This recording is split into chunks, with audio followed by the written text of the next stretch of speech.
¿Qué son las religiones?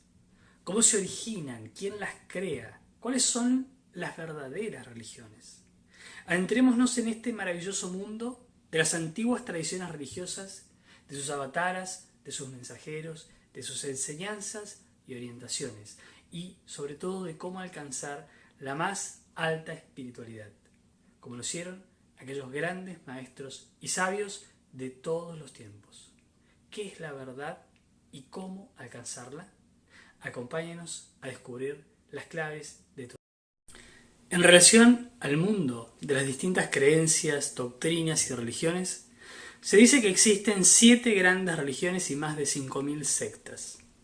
Entiéndase por secta a religiones que han derivado en grupos, en corrientes, en sectores dentro de esas grandes religiones. Pero el conocimiento gnóstico, cuya característica es la de profundizar en las raíces mismas de la verdad, nos ayuda a comprender que solo existe una sola gran religión, y ella es la verdad. Y solo aquel que vivencia y experimenta la verdad en forma directa y profunda es realmente profundamente religioso. Pero, ¿qué es la verdad? A Buda y a Jesús, como a tantos maestros, le hicieron esa pregunta. ¿Qué es la verdad? Uno guardó silencio. El otro guardó silencio, se dio vuelta y se marchó, sin decir ni siquiera una palabra. Pero ambos instaron siempre, a través de su doctrina, a buscar con todas las fuerzas esa verdad. Una verdad que no puede entregarse en un discurso o en una respuesta. La verdad es lo desconocido de instante en instante, sentencia una máxima de la sabiduría gnóstica. Buscad la verdad y ella os hará libres, enseña el Evangelio crístico. Buda enseñó también, la verdad en sí misma solo puede ser alcanzada dentro de uno mediante la más profunda meditación y conciencia. Todas las auténticas religiones enseñaron a buscar la verdad y orientaron al hombre al despertar, a experimentar la realidad detrás de las formas, a entrar en contacto con la realidad, a ir al mundo de la verdad, al mundo de nous, como lo llamaban los griegos del mundo antiguo, quienes escribieron y tallaron magistralmente en el templo de Delfos aquella máxima de oro, Homo nocete ipsum, que significa hombre, conócete a ti mismo y conocerás al universo y sus dioses. Pero, ¿cómo es posible que alguien que se conoce o que se conozca a sí mismo abra las puertas al conocimiento de los grandes misterios del universo y de la creación misma, incluso de las fuerzas inteligentes que la crearon, es decir, de los dioses?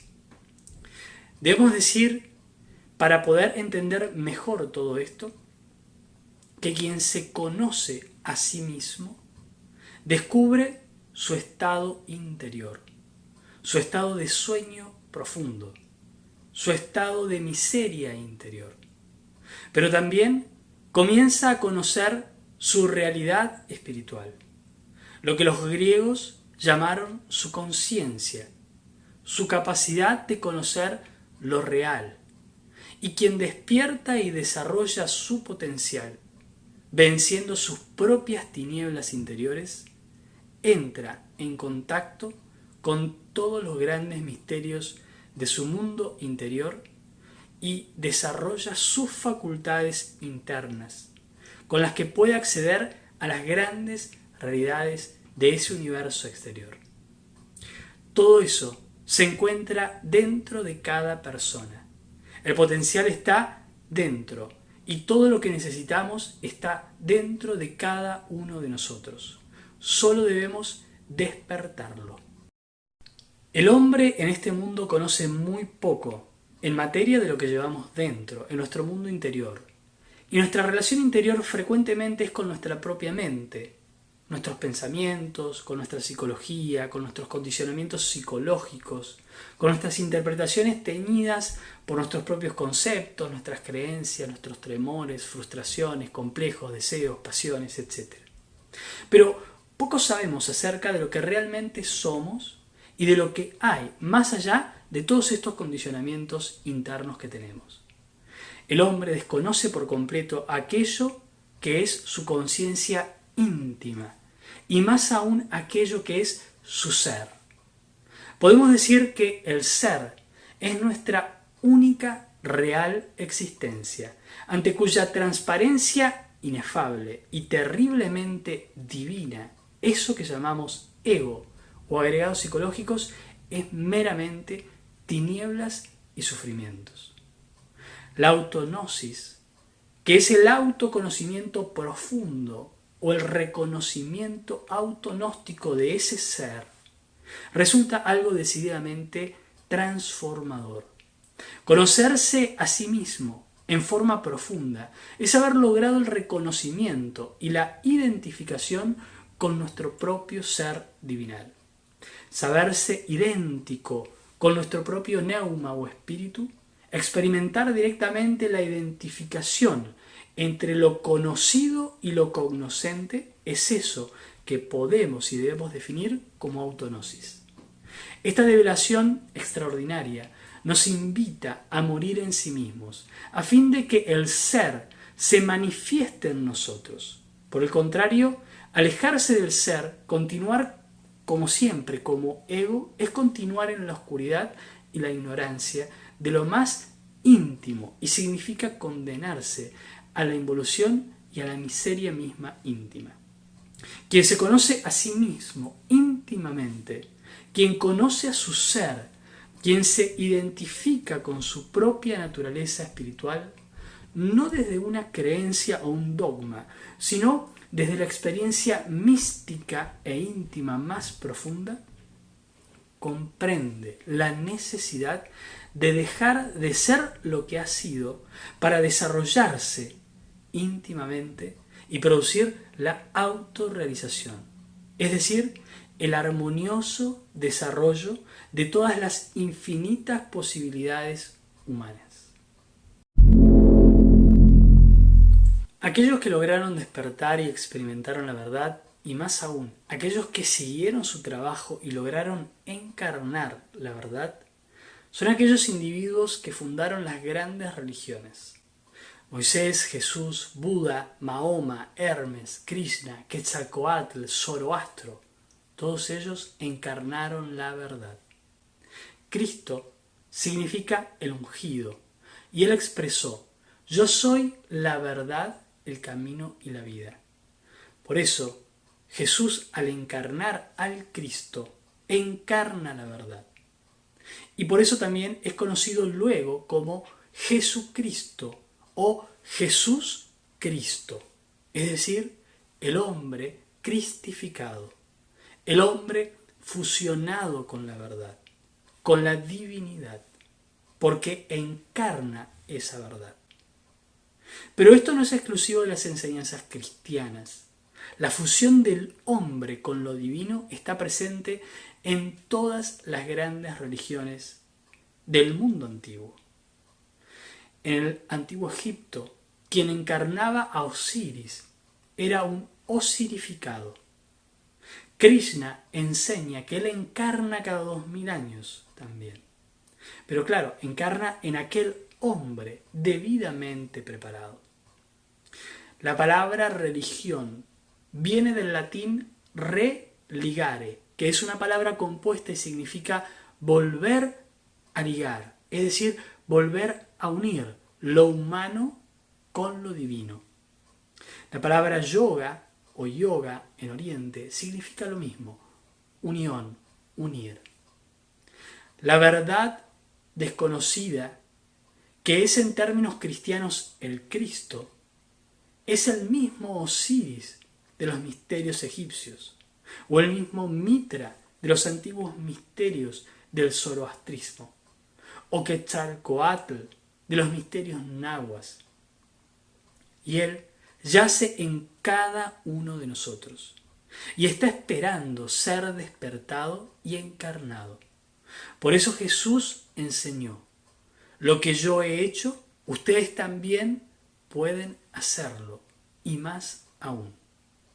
El Cristo es una fuerza latente dentro de cada uno de nosotros que espera ser despertado, desarrollado y encarnado.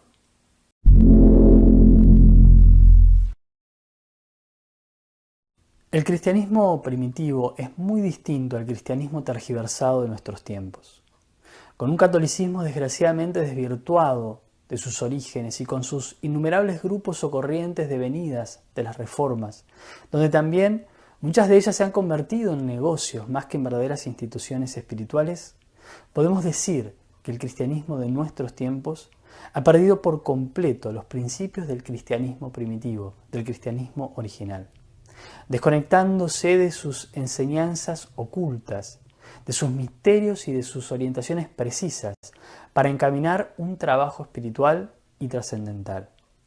En ese cristianismo primitivo se enseñaba, por ejemplo, que el Cristo no es un individuo o una persona, sino una fuerza que debe ser encarnada dentro de cada uno de nosotros, como lo enseñara Pablo en sus epístolas o como el mismo Cristo lo enseñara a Nicodemo cuando habla de levantar al Hijo del Hombre dentro de cada uno de nosotros, indicándole que esto se lleva adelante mediante ciertos trabajos que Nicodemo no entiende, cuando le habla de nacer del agua y del Espíritu, o a través del fuego de ese Espíritu Santo, y de levantar al Hijo del Hombre, como Moisés levantó su serpiente en el desierto.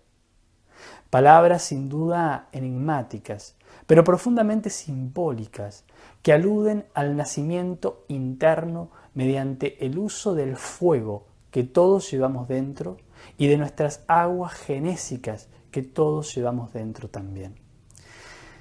El Cristo en el Evangelio de Mateo, en el capítulo 16, versículo 24, expresa lo siguiente: si alguno quiere venir en pos de mí, niéguese a sí mismo, tome su cruz y sígame. Estos son tres factores fundamentales. El primero, negarse a sí mismo, representa el trabajo sobre nosotros mismos, eliminando de nuestra naturaleza interior todos los defectos o yoes o diablos, como los llaman las religiones, que cargamos en nuestro interior. Es decir, eliminar nuestras debilidades, nuestros egoísmos, nuestros defectos y condicionamientos psicológicos que nos mantienen en el sueño de la conciencia. Por eso también él dijo: si sacas lo que hay dentro de ti, lo que sacas te salvará. Si no sacas lo que hay dentro de ti, lo que no saques te destruirá.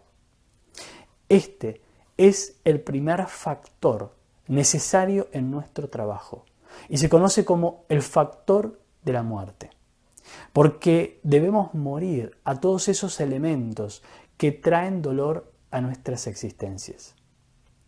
El segundo factor es tomar la cruz. Cristo, tengamos en cuenta que expresó esta frase mucho antes de cargar y de morir en la cruz. Entonces, ¿a qué cruz se refería él? Debemos saber que la cruz es un símbolo crístico antiquísimo y no es exclusivo de una religión, sino que es un símbolo arquetípico presente en todas las grandes religiones. La cruz siempre ha representado el cruce de las energías masculinas y femeninas, la combinación de ellas en toda la naturaleza y por ende también el origen de todo. Nosotros vinimos a esta vida por la cruz. Somos el resultado del cruce de las fuerzas positivas y negativas, solares y lunares, masculinas y femeninas. La cruz tiene una connotación totalmente energética y sexual. Por eso nada nace sin ella, nada se crea sin ella. Y la vida espiritual o el nacimiento interno del cual habla el Cristo no es una excepción. Como es arriba, es abajo, decía el gran Hermes Trismegisto. Y el nacimiento segundo, del que le habla Jesús a Nicodemo, es un nacimiento interno, es un nacimiento espiritual, mediante esa cruz de nuestras energías sexuales, sabiamente aprovechadas y sabiamente dirigidas. Esto lo conocemos como la transmutación de nuestras energías creadoras, para poder crear y levantar al Hijo del Hombre dentro nuestro. Y para que la serpiente que Moisés levantó en el desierto también sea levantada dentro nuestro, en nuestra vara, en nuestra caña, es decir, en nuestra columna espinal. Esa serpiente es Kundalini para los indostanes, la serpiente maravillosa que despierta nuestros mágicos poderes. Por eso, Moisés, para demostrar al faraón su poder, le arrojó su bastón y se convirtió en una serpiente, símbolo maravilloso de que en su vara, en su columna, estaba esa fuerza levantada.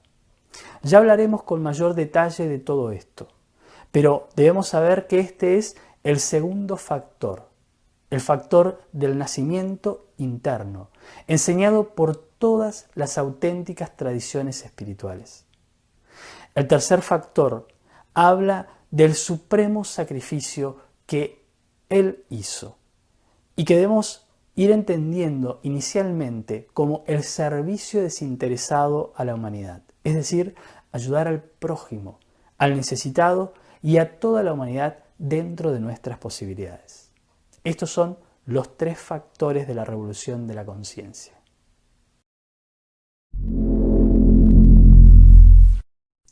Una de las máximas del conocimiento gnóstico nos dice que todas las religiones son perlas preciosas, engarzadas en el hilo de oro de la divinidad.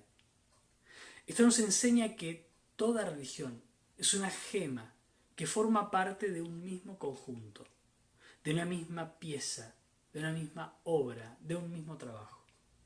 Si estudiamos en profundidad y con un criterio objetivo, libre de dogmas y de fanatismos, veremos cómo lo hace el mismo estudio de las religiones comparadas, que todas las auténticas tradiciones y religiones enseñan en el fondo los mismos principios religiosos. Principios religiosos, principios espirituales, que expresan bajo diferentes formas los mismos principios, adaptadas lógicamente a un tiempo, a una tradición, a una cultura, a una idiosincrasia del lugar o de los pueblos donde se desarrollan. Pero en el fondo, todas esas formas religiosas, en el fondo, son la misma enseñanza, los mismos principios, el mismo fin y el mismo camino. Analicemos con algunos ejemplos, algunos de estos principios, para poder entender mejor esto y cómo se expresan esas diferentes formas, hablando acerca siempre de los mismos principios. A continuación hablaremos de cómo los principios eternos y comunes a todas las religiones han sido expresados bajo distintos nombres y términos. Por ejemplo, el creador de todo. El creador de todo es para los judíos y cristianos Jehová, pero para los hindúes fue Brahma o es Brahma, el engendrador. Para los romanos era Júpiter, quien era el padre de todos los dioses, y Zeus para los griegos. Keter es el padre en la cábala hebrea y Ra en la cosmogonía egipcia. Platón, por su parte, lo llamó el demiurgo arquitecto. Todos hablando del mismo principio creador, el Padre Creador. Por otro lado, la triada divina está siempre presente en toda auténtica religión. En el cristianismo la encontramos representada en lo que es la Santa Trinidad, Padre, Hijo y Espíritu Santo. En la India es la Sagrada Trimurti, compuesta por Brahma, Vishnu y Shiva. En la cábala hebrea está constituida por Keter, Chokmah y Binah. En el antiguo Egipto era Osiris, Isis y Aurus. para los primeros griegos era el primer logos, el segundo logos y el tercer logos. Y así, en cada religión encontraremos esa tríada divina.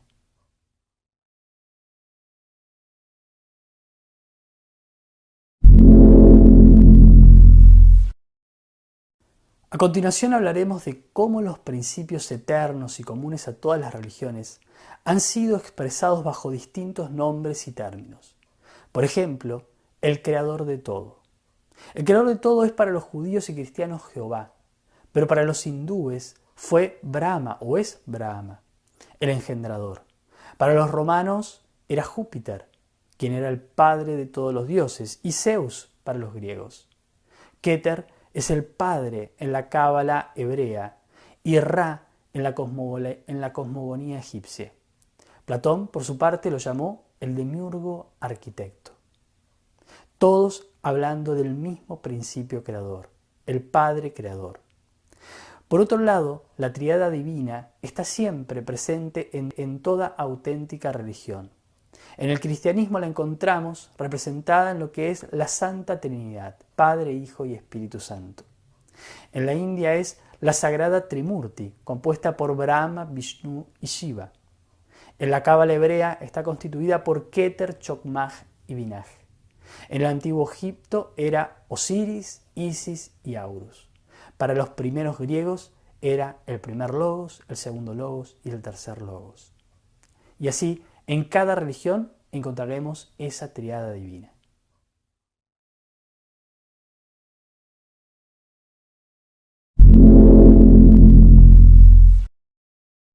Toda religión tiene a sus dioses. Incluso el cristianismo, considerado una religión monoteísta, también los tiene.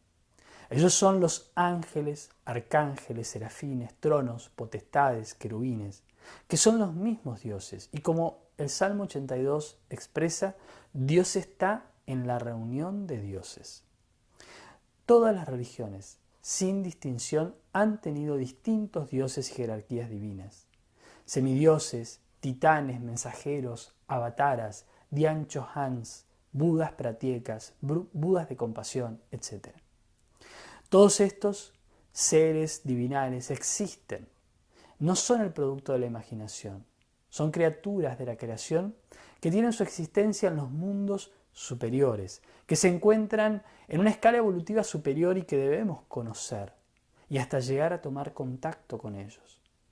El conocimiento gnóstico nos proporciona distintas técnicas para esto.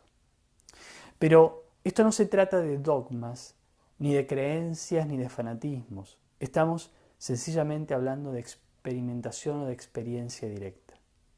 Esos dioses siempre viven en los cielos, en las alturas, otro principio común a todas las religiones. Esos cielos mencionados en la Biblia cristiana son los mismos sefirotes de la cábala judía, o los mismos cielos mayas, o el nirvana del budismo. En la antigua Grecia se conocía a los cielos como el Olimpo, el hogar de los dioses, que es el mismo Asgard de la mitología nórdica, o la Jerusalén celestial del cristianismo. En el antiguo Egipto, esos cielos eran la ciudad de Heliópolis, la simbólica ciudad de los seres autorrealizados. Pero debemos entender que los cielos no son una invención de las religiones, sino que son un principio universal, que son las dimensiones superiores de la naturaleza. Que cada religión le ha dado un nombre, pero que en el fondo es un principio universal. Las dimensiones de un universo que tiene muchas dimensiones. El mundo astral, donde vamos cada noche, es, por ejemplo, una de ellas.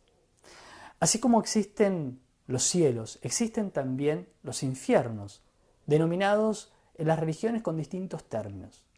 El Averno, el Avicii, el Tártarus, el reino sumergido, los mundos azúricos, las infradimensiones, los 9 círculos dantescos, representando siempre las dimensiones inferiores de la naturaleza, donde también habitan los demonios, las criaturas del Averno, nombrada por todas las tradiciones auténticas.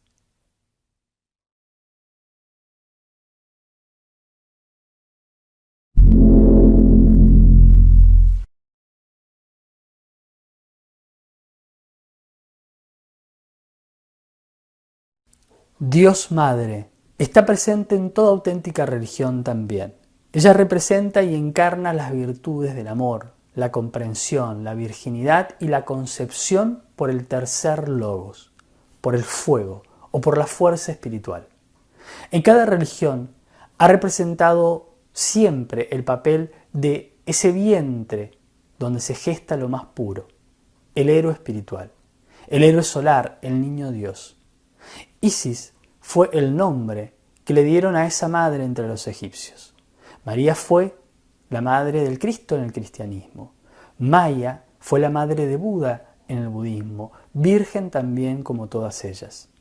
En el hinduismo, ella es Kundalini, Juno entre los romanos y Deméter en la maravillosa cultura helena, la cultura griega. Ceres, Cíbeles, Insoberta y tantos nombres que representan al eterno femenino, al vientre donde se gesta la vida física y sobre todo el niño de oro de la alquimia, la verdadera vida, la vida espiritual. El mito del héroe solar que nace de ese vientre, de esa virgen, está siempre presente y destacado también en todas las religiones. El héroe solar es la representación de la verdad, de la iluminación, del camino y de la vida. Él es la luz del mundo y siempre nace en el solsticio de invierno y muere resucitando en las cercanías del equinoccio de primavera. Él es el Cristo entre los cristianos, viva representación del niño Dios, y al que cada religión rindió honores también bajo distintos nombres. Mitra, Krishna, Fuji, Osiris, Quetzalcóatl, Hércules, Dionisio, entre tantos otros, quienes siempre enseñaron la misma doctrina, la doctrina del Salvador del mundo. Otro de esos principios fundamentales expresados de distintas formas por las religiones es el hecho de que la mujer juega un doble papel y así como es santa y virgen, hay un aspecto que la representa como el elemento de tentación necesario siempre para despertar el fuego sagrado. Por eso siempre aparece la mujer como Eva, la mujer como María Magdalena, la mujer como Salambo, como Matra, como Ishtar, como Astarte, como Afrodita o Venus. Representada también maravillosamente en la obra maestra de Richard Wagner por Kundry, la hechicera. Arquetípico de esa fuerza maravillosa que despierta los encantos del amor. Así, podríamos sin lugar a dudas seguir citando muchos principios universales que son elementos arquetípicos, reales y comunes a todas las religiones, que en cada una de ellas se revisten con distintos ropajes, con distintos nombres, pero en el fondo son siempre las mismas verdades, que existen en nuestro universo exterior, pero principalmente también en nuestro mundo interior.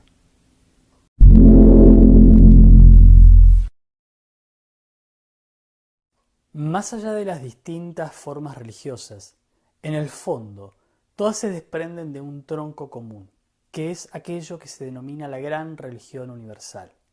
Esa gran religión universal es la misma verdad, que es el mismo Cristo como Él lo enseñó.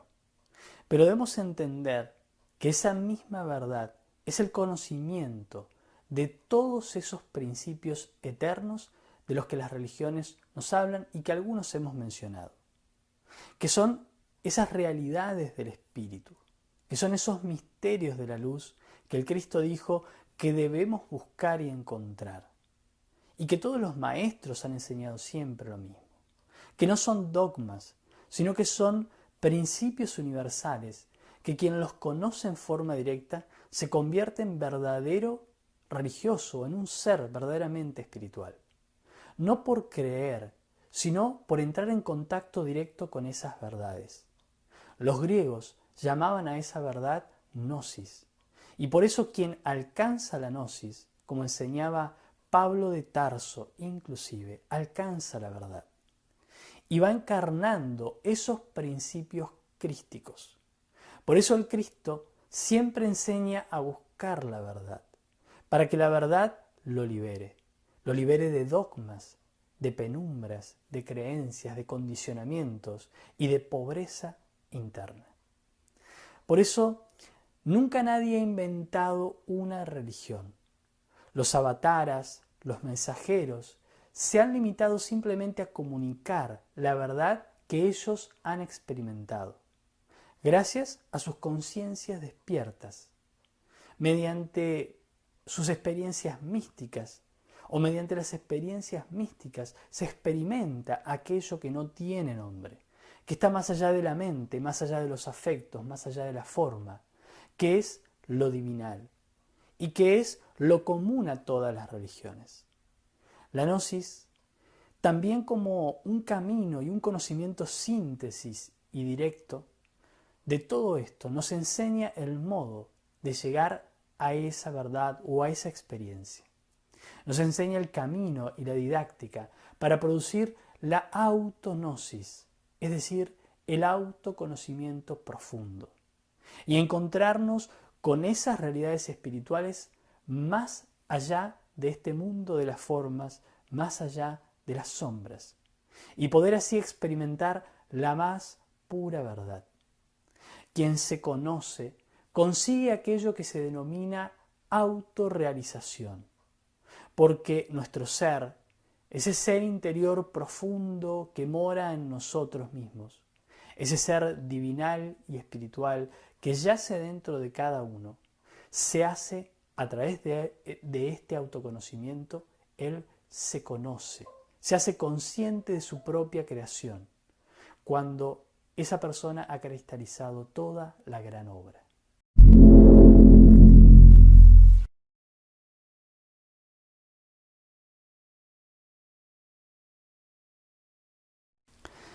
De esa gran religión universal que es la misma verdad, que es ese gran tronco, salen las distintas formas religiosas con todas sus variantes y sus corrientes. Es decir, esas ya serían las ramas de ese gran árbol genealógico de las religiones, donde encontramos a las distintas grandes religiones, a las antiguas tradiciones, que luego fueron derivando en sus distintas corrientes y derivaciones. Citemos entre ellas, por ejemplo, al hinduismo, al judaísmo, al cristianismo, al islam, al paganismo, al taoísmo, al sintoísmo, al budismo, a las culturas toltecas, incas, mayas, chibchas, etc. Pero además, ese tronco común, esa gran religión universal, tiene 4 grandes raíces, que son las que nutren ese gran tronco, y ellas son la ciencia, el arte, la filosofía y la mística.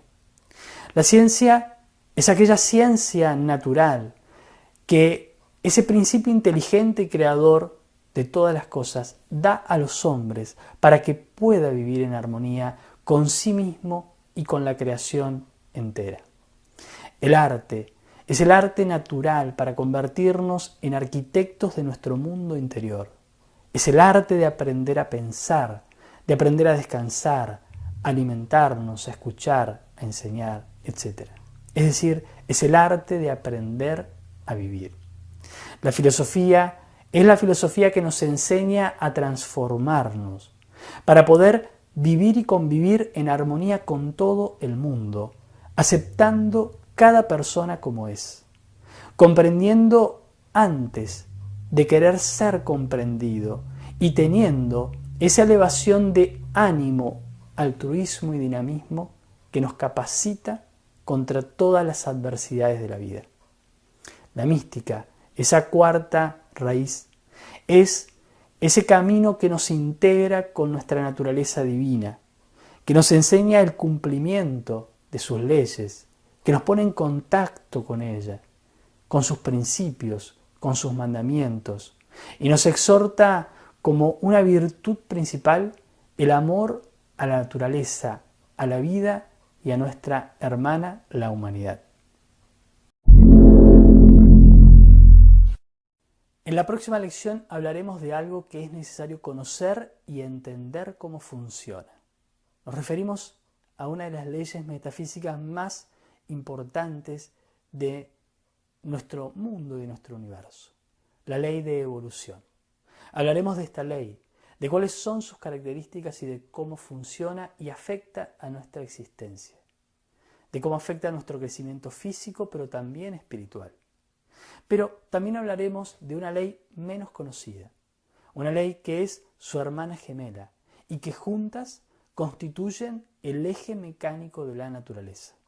Su nombre es la ley de involución.